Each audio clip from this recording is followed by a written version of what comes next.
bimeze bite bantu banje muri tayari twirira isi aka gasizoni gashyashya ukwiye kugacikwa ati ndarahira ndetse ko nzashyira mu nzira ndetse no mu bikorwa itegeko nshinga ndetse nkayobora leta yunze ubumwe y'Amerika.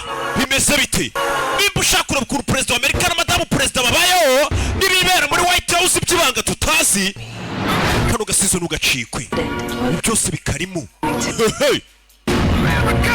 Ese nibikibera muri White House birenze bya bindi tubona ngo aje kuvuga ijambo gusa byose birimo. Ni fire season yose wabonye irayayoboye. Webe we na madamu perezida muraberanye kumbe barara barwana perezida na first lady barara barwana ariko iyo bageze mu bantu bakaza bakabeshya aba Amerika urababona ariko perezida kira kigurya cy'indaya cyasiriwe kizanye gute mwirahira ryawe uyu mu perezida n'umunsi wo kurahira amaninje yazanye mu birori. Uzacikwe injira mu karebe ni kugasoma ni films.com amafaranga yo ni yayandi. Ciao ciao.